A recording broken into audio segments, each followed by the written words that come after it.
الرحمن الرحیم نحمده ونصلی علی رسوله الکریم اما بعد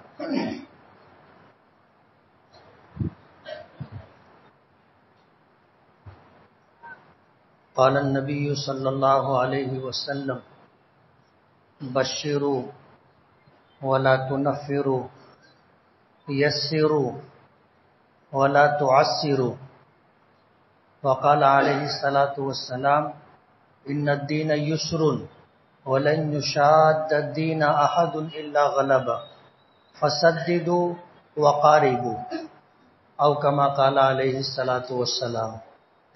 بزرگان محترم اور عزیز دوستو، ملک میں موجودہ حالات میں کیا ہو رہا ہے آپ کو پتہ ہے۔ کچھ ریاستوں میں وہاں کا علاقائی الیکشن ہے، آنے والے سال 2024 میں پارلیمنٹ پورے ملک کا الیکشن ہونے والا ہے۔ ان جیسے حالات کے اندر اگر بلی کا بکرا بنایا جاتا ہے تو مسلمانوں کو،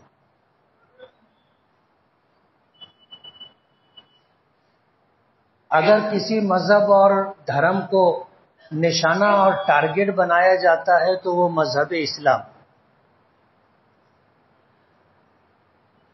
ان دو چار جملوں کے پس منظر میں جو بات مجھے کہنی ہے کہ ہم ان خوش قسمت لوگوں میں سے ہیں جنہیں اللہ پاک نے ایمان کی دولت عطا کی اور ایک کامل و مکمل دین اسلام کی شکل میں اللہ پاک نے ہمیں دیا ہے۔ ہماری دوہری ذمہ داری ہے۔ ایک ذمہ داری تو یہ کہ ہم اپنے قول و عمل سے اپنے مذہب پر جمے رہیں، ثابت قدم رہیں، اپنے معاشرے کی اصلاح کریں، اپنی صفوں میں اتحاد پیدا کریں، اپنی آواز کو مؤثر بنائیں۔ یہ ہماری ذمہ داری ہے۔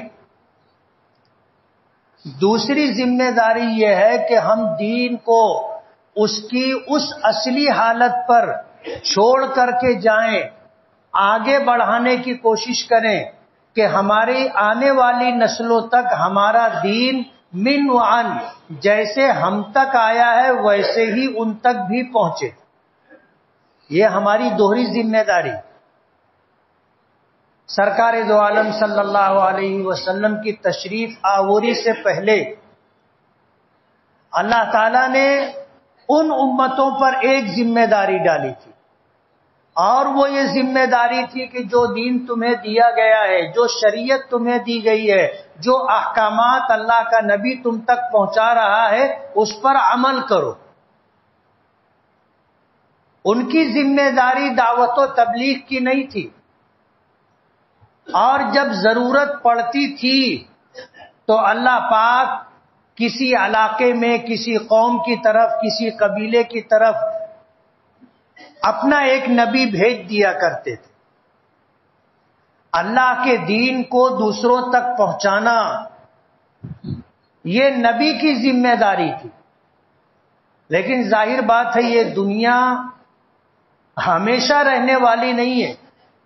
جس چیز کو بھی اللہ نے وجود عطا کیا ہے اس کا اختتام بھی ہے، یعنی اس کا آغاز اور شروعات ہے تو اس کا اینڈ اور انتہا بھی ہے۔ انبیاء کرام علیہم الصلاۃ والسلام کا سلسلہ اللہ پاک نے حضرت آدم علیہ نبینا علیہ الصلاۃ والسلام سے شروع کیا تھا، اور یہ زرین سلسلہ مختلف زمانوں میں، مختلف ادوار میں انسانوں کی ضرورت کے پیش نظر یہ وسیع بھی ہوتا رہا، مختصر بھی ہوتا رہا، لیکن کوئی قوم اور کوئی زمانہ اور کوئی علاقہ ایسا نہیں تھا جہاں پر اللہ کا کوئی نبی نہ آیا۔ اللہ پاک نے قرآن کریم میں فرمایا لِكُلِّ قَوْمٍ ہاد، ہر قوم کے لیے ہم نے ایک ہادی، ایک رہنما بھیجا ہے۔ کوئی قوم یہ نہیں کہہ سکتی کہ ہماری طرف، آپ کی طرف سے کوئی پیغمبر نہیں آیا تھا۔ اللہ نے ہر ایک کی طرف بھیجا۔ لیکن اس سلسلے کی ایک کڑی، آخری کڑی ہمارے آقا جناب رسول اللہ صلی اللہ علیہ وسلم، اللہ نے آپ کو خاتم النبیین بنایا، خاتم المرسلین بنایا، اور آپ کی نبوت اور رسالت کو کسی قوم کے لیے، کسی علاقے کے لیے، کسی زمانے کے لیے مخصوص نہیں رکھا۔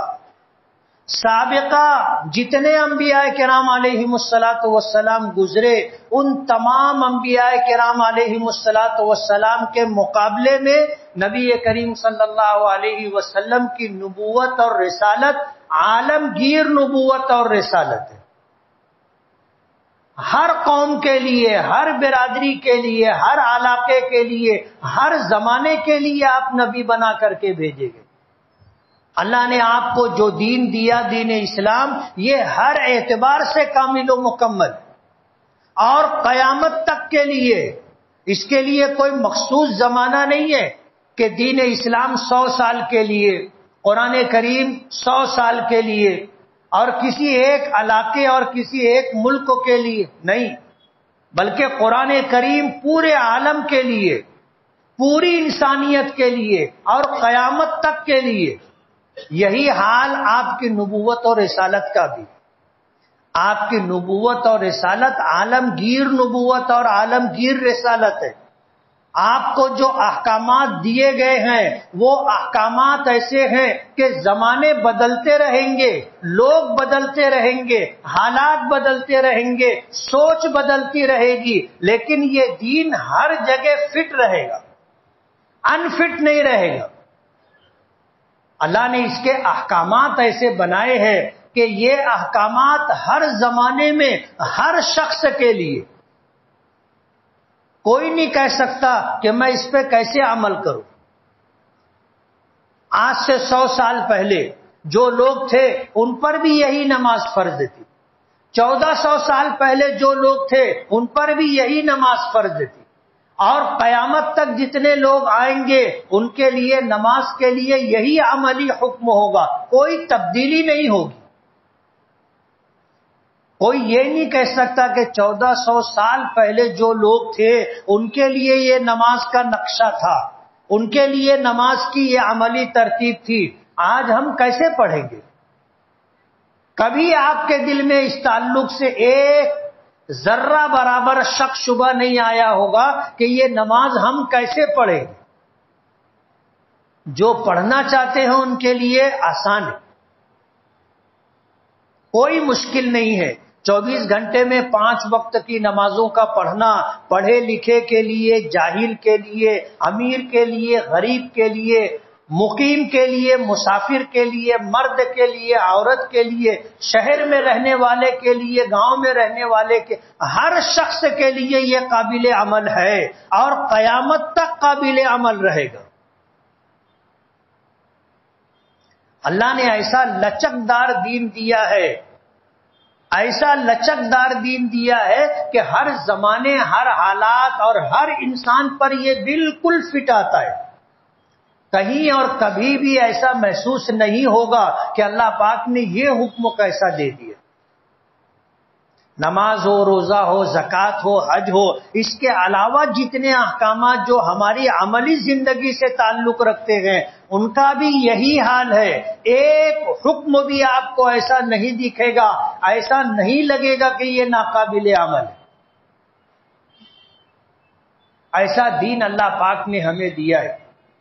آج پوری دنیا میں رہنے والے انسانوں کے پاس اس سے بہتر دین نہیں ہے، اس طرح کا کامل و مکمل دین نہیں ہے جو دین اللہ پاک نے دیا ہے۔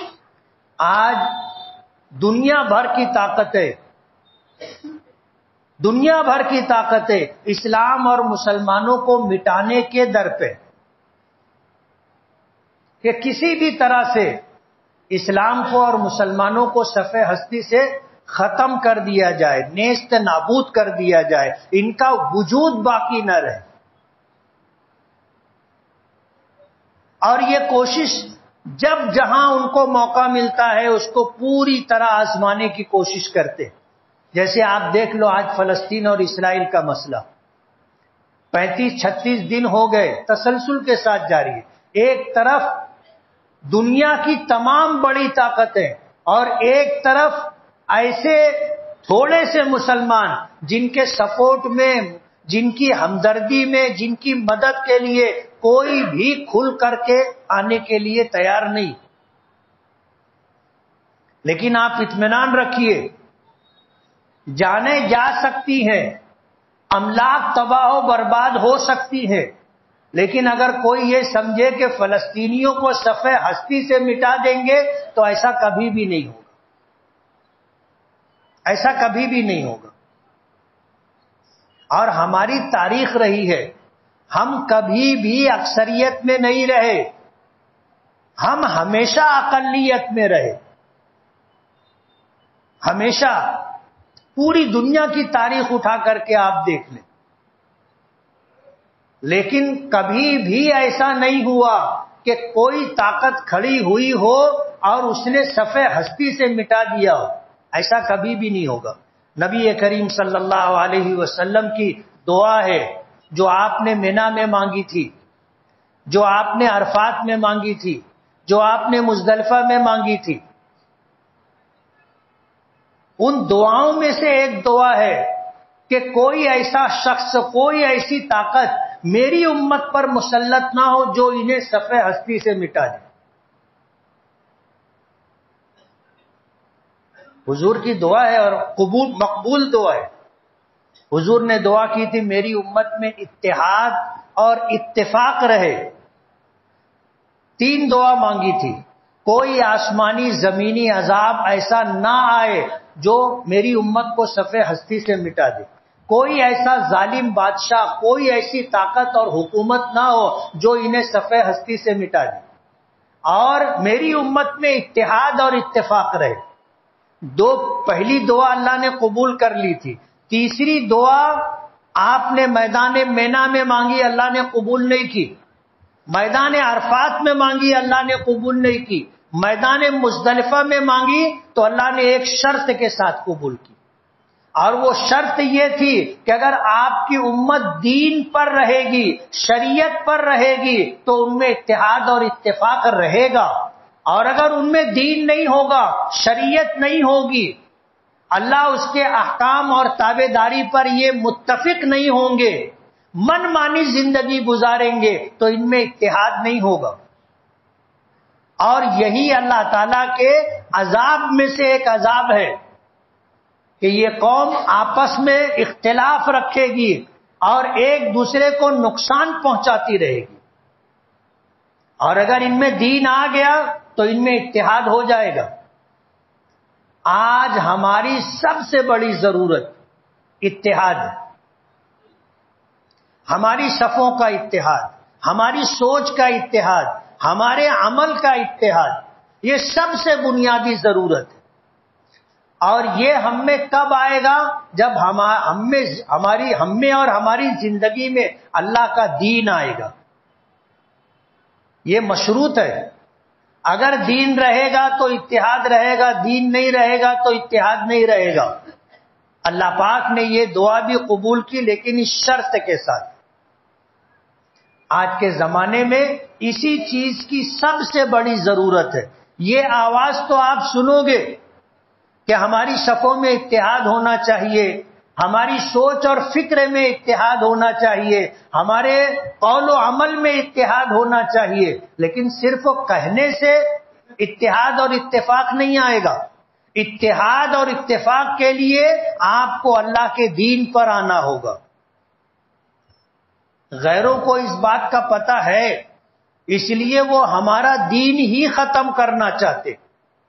ایک طرف وہ طاقتیں ہیں جو اسلام کو مٹانا چاہتی ہیں، اور ایک طرف وہ لوگ ہیں جو مسلمان ہونے کا دعویٰ کرتے ہیں اور اس بات کا اعلان کرتے ہیں کہ ہمارا مذہب، ہمارا دھرم، ہماری شریعت اسلام ہے. وہ مٹانا چاہتے ہیں اور ہم حفاظت کی فکر نہیں کر رہے. بچانا، حفاظت کرنا ہماری ذمہ داری ہے، اور یہ دین باقی رہے گا، محفوظ رہے گا 2 طریقوں سے. ایک تو اللہ کا مکمل دین ہماری زندگیوں میں ہو، ہم اس پر خود عمل کریں، ہم نماز پڑھیں، ہم روزہ رکھیں، ہم زکوٰۃ دیں، ہم حج کریں، عملی طور پر اس چیز کو اپنی زندگی میں لائیں. اور اسلام نے جو احکامات دیے ہیں، عبادات، معاملات، معاشرت، معیشت، ان چاروں شعبوں کے اندر اللہ کے جو احکامات ہیں انہیں ہم اپنائیں اور اس پر عمل کریں، تبھی یہ دین بچے گا اور ہماری زندگی میں رہے گا تو لوگوں کو دکھے گا، اس کی اچھائیاں، اس کی خوبیاں لوگوں پر واضح ہوں گی. دوسری ذمہ داری ہماری یہ ہے کہ ہم اسے آگے بڑھائیں، لوگوں تک پہنچائیں. انبیاء کرام کے آنے کا سلسلہ ہمارے آقا جناب رسول اللہ صلی اللہ علیہ وسلم پر ختم ہو گیا. اب کوئی نبی، کوئی رسول قیامت تک نہیں آئے گا. نبی کریم صلی اللہ علیہ وسلم نے ہمیں یہ بھی خبر دی ہے کہ قیامت تک نبوت کے 30 جھوٹے دعوے دار کھڑے ہوں گے. کلہم کذابون دجالون، یہ سب جھوٹے اور مکر و فریب میں مبتلا کرنے والے ہوں گے. انا خاتم النبیین لا نبی بعدی، میں خاتم النبیین ہوں، میرے بعد کوئی نبی نہیں آئے گا. اب ظاہر بات ہے دین کو آگے بڑھانا ہے، دین آگے جائے گا کیسے؟ آج تو ہمیں ہر طریقے سے اسلام دشمن طاقتیں دعوت و تبلیغ سے روکنے کی کوشش کر رہی، الگ الگ نام سے. دھرم پریورتن، مذہب کی تبدیلی، قانون بنانے کی کوشش کی جا رہی ہے کہ کوئی شخص مذہب تبدیل نہ کر سکے. ہر ایک کو پابند کرنے کی کوشش کی جا رہی. ساری دنیا کو پتا ہے لوگ پارسی مذہب قبول نہیں کر رہے، لوگ عیسائی مذہب قبول نہیں کر رہے، لوگ یہودی مذہب قبول نہیں کر رہے. اس کے علاوہ ہمارے دیش میں جن کے پاس کوئی دھرم نہیں تھا، اب ان کے پاس بھی ایک دھرم آ گیا ہے، سناتن دھرم. کوئی اسے قبول کرنے کے لیے تیار نہیں ہے. آج دنیا اگر کسی مذہب کو قبول کر رہی ہے تو وہ صرف اسلام، صرف اسلام. اور یقین مانو اگر مسلمان اسلامی تعلیمات پر عمل کرنے لگے تو اسلام میں اس طرح لوگ داخل ہوں گے جیسے قرآن کریم میں ہے کہ یدخلون فی دین اللہ افواجا. آپ دیکھو گے لوگ اللہ کے دین میں فوج در فوج داخل ہوں گے. آئے گا وہ زمانہ، آئے گا وہ زمانہ، مایوسی نہیں ہے. حضور کی پیشن گوئی ہے، وہ زمانہ آئے گا اور ہر حال میں آئے گا. ہم نہیں دیکھ سکیں گے، کوئی بات نہیں، ہماری اولاد دیکھے گی. ضروری نہیں ہے کہ سب کچھ ہم ہی دیکھ لیں، اور ایسا بھی نہیں ہے کہ سب کچھ ہمیں ہی مل جائے. آئے گا وہ زمانہ. لوگ اسلام ہی میں آ رہے ہیں، اس لیے اسلام کو اور مسلمانوں کو ٹارگٹ کیا جا رہا ہے. ہمارے دیش ہی میں نہیں، پوری دنیا میں. آپ دیکھ لو پارلیمنٹ میں قانون بنتا ہے تو 3 طلاق کا بنتا ہے.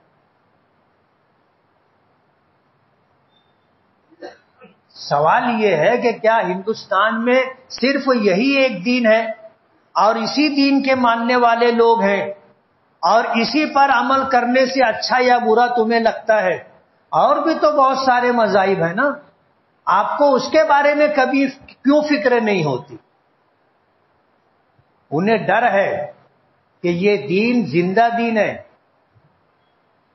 یہ دین زندہ دین ہے. مرا سانپ کتنا بھی زہریلا ہو کوئی اس سے ڈرتا نہیں ہے، اور زندہ سانپ ہو تو چاہے وہ زہریلا نہ ہو اچھے اچھے کی ہمت نہیں ہوتی قریب آنے کی. ہمارا دین زندہ دین ہے، زندہ دین. لوگ ڈرتے ہیں تو اسی سے ڈرتے ہیں، اسی سے ڈرتے ہیں. اور یہ اسلام کی خوبی ہے، یہ لوگوں کو متاثر کرتا ہے. کاش اگر ہماری زندگیوں میں دین مکمل آ جاتا تو ہمارا ایک ایک عمل لوگوں کے لیے دعوت و تبلیغ کا کام کرتا. کبھی آپ سفر کرو ٹرینوں میں نماز کا وقت ہو اور آپ بھیڑ بھاڑ میں بھی تھوڑی سی خوشامد کر کے لوگوں سے 2 رکعت نماز کی جگہ مانگ کر نماز پڑھ لو. جو لوگ آپ کا کھڑا رہنا پسند نہیں کرتے تھے آپ کو بولیں گے ملا جی بیٹھو, اور ان کی نیند پوری ہو جائے گی, برت خالی کر دیں گے, بولیں گے ملا جی سو جاؤ. یہ ہم میں کوئی سرخاب کا پر نہیں لگا.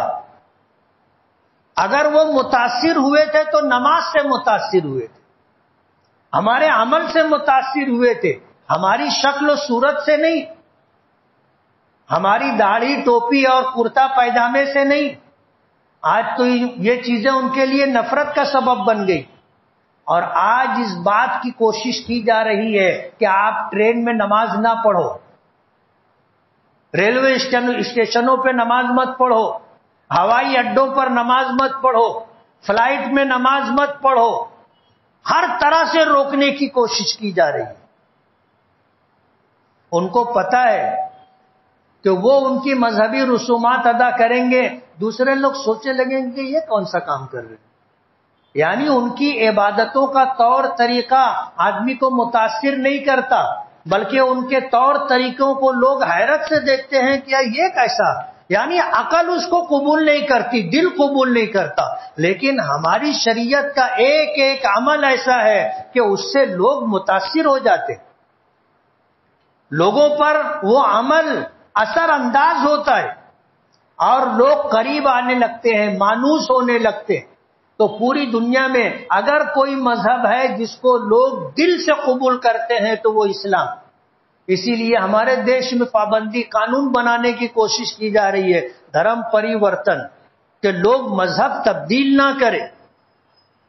اب مجھے ایک بات بتاؤ, اگر ان کا مذہب لوگ قبول کرتے تو کیا وہ قانون بناتے؟ نہیں بناتے. لوگ ان کے مذہب سے نکل کر کے اسلام میں آ رہے ہیں, اس لیے ان کو تکلیف ہے. آپ یقین مانو آج ہماری زندگیوں میں جتنا دین ہے 10% بھی نہیں ہے, 10% بھی نہیں. آپ اگر غور کرو گے اپنے بارے میں, دوسروں کے بارے میں جانے دو, اپنے بارے میں غور کرو کہ میں مسلمان ہوں, میری زندگی میں کتنا دین ہے. عبادات, معاملات, معاشرت, معیشت, یعنی پوجا پاٹ میں, عبادات میں, معاملات, خرید و فروخت, ایک دوسرے کے ساتھ تعلقات میں ایک دوسرے کے تئیں حقوق کی ادائیگی, پڑوس ہو, ماں باپ ہو, بیوی بچے ہو, دوست احباب ہو, اپنے اور پرائے ہوں, ان کے ساتھ کیسا تعلق ہونا چاہیے. معیشت یعنی کمانا, کیسے کمانا چاہیے. معاشرت کیسے رہنا چاہیے. حتیٰ کہ جانوروں تک کے ساتھ اگر ہمارے معاملات ہوں تو ہماری شریعت نے احکامات دیے کہ جانوروں کے تئیں تمہیں کیسی ذمہ داری پوری کرنا ہے. ہم نہیں کرتے, ہمیں معلوم بھی نہیں ہے. 10% بھی دین نہیں ہے. بولتے ہوئے تردد ہوتا ہے. آج 100% میں سے 2-2.5% دین لوگوں کی زندگی میں ہے بس. لکھنے والوں نے تو یہاں تک لکھا ہے اگر 20% دین بھی مسلمانوں کی زندگی میں آ جائے تو اللہ ان کو دنیا کی حکمرانی عطا کرے. کتنا دین؟ 20%. اور 100% تو ہے, ایسا ہے کہ اگر 100% دین قوم کی زندگی میں, مسلمانوں کی زندگی میں آ جائے تو جو قوم پتھر کو پوجتی ہے, سورج کو پوجتی ہے, جانوروں کو پوجتی ہے, ہر اچھی بری جس سے ڈر لگے اس کو پوجتی ہے, جس سے کچھ بھلائی کی امید ہو اس کو پوجتی ہے, مسلمانوں میں 100% دین آ جائے گا تو پتہ نہیں دنیا میں کیسا انقلاب آئے گا.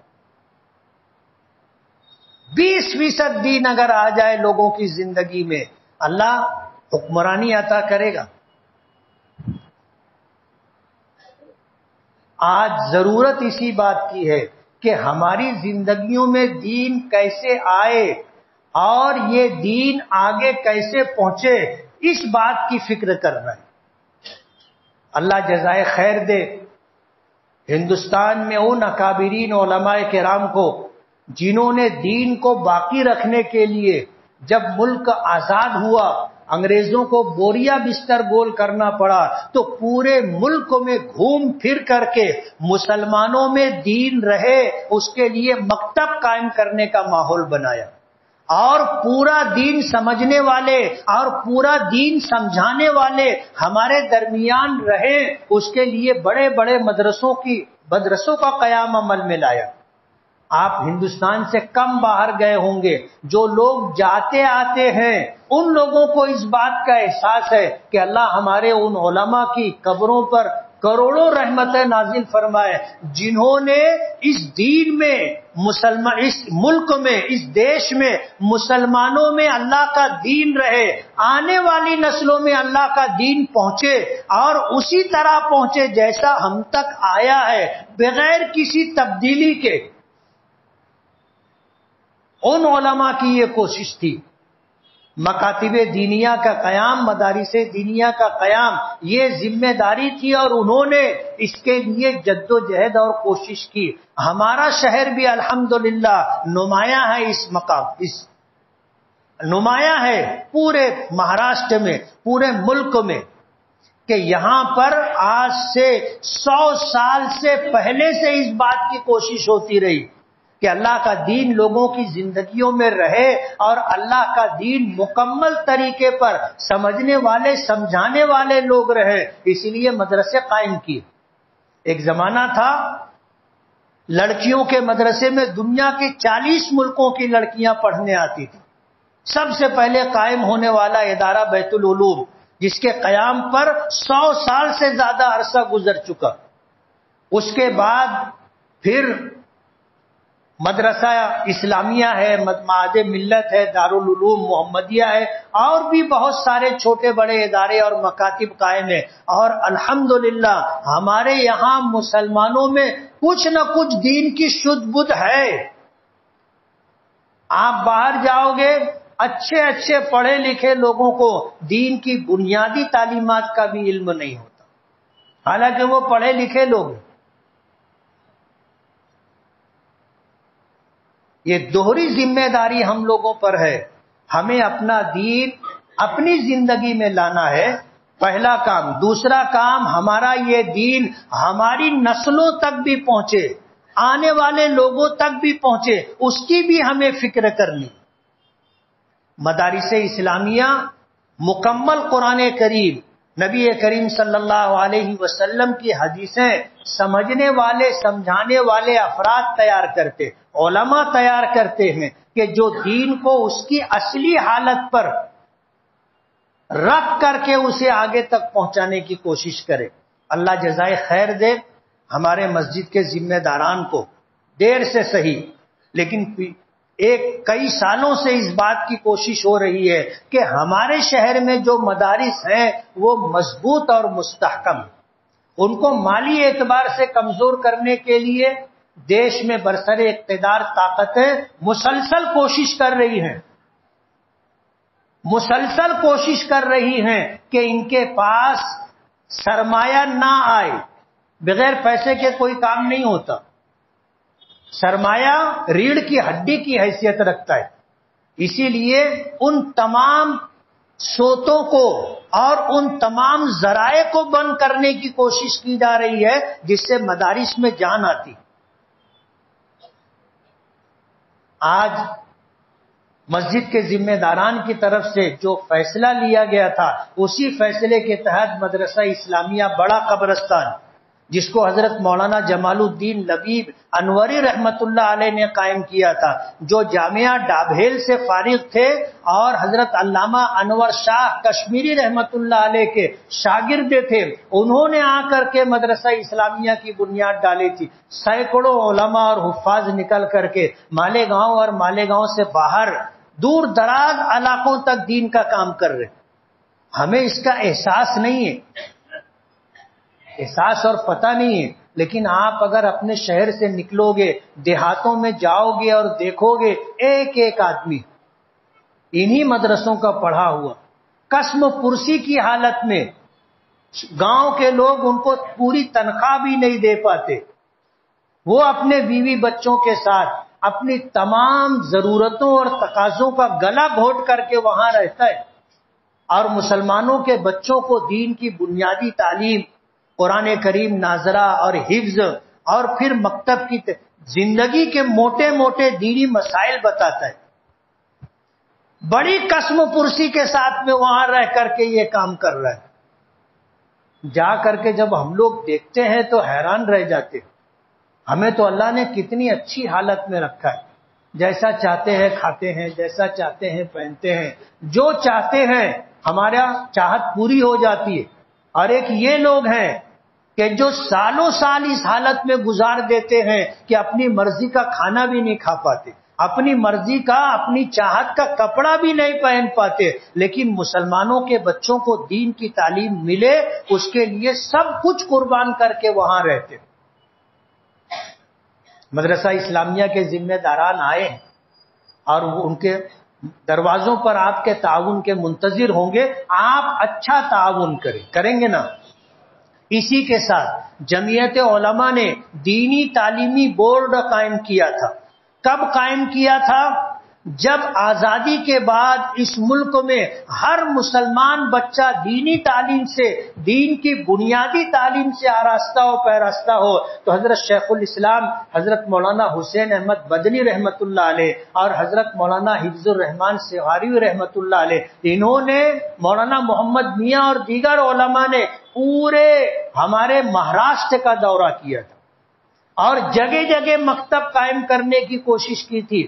اس وقت جمعیت میں دینی تعلیمی بورڈ کا قیام عمل میں آیا تھا۔ آج بھی الحمدللہ پچھلے چند سالوں سے ہمارا جمعیت کا دینی تعلیمی بورڈ مالیگاؤں ہی نہیں، ناسک ضلع ہی نہیں، بلکہ اورنگ آباد ہے، جلگاؤں ہے، نندربار ہے، احمد نگر ہے، ایسے کئی اضلاع میں، دور دراز علاقوں میں، چھوٹی چھوٹی بستیوں میں، جنگلات اور پہاڑوں میں تھوڑے تھوڑے جو لوگ آباد ہیں، وہاں پر جو ائمہ نماز پڑھاتے ہیں اور مسلمانوں کے بچوں کو تعلیم دیتے ہیں دین کی بنیادی، ان لوگوں کو کہیں کلی تنخواہ، کہیں جزوی تنخواہ دے رہے۔ اگر گاؤں کے لوگ 1000 روپیہ دے رہے ہیں، 800 روپیہ دے رہے ہیں، 600 روپیہ دے رہے ہیں، تو ان کو 1500 روپیہ ہر مہینہ جمعیت علماء دینی تعلیمی بورڈ کی طرف سے دیا جا رہا ہے تاکہ وہ اس علاقے میں رہ کر کے کام کرتے ہیں۔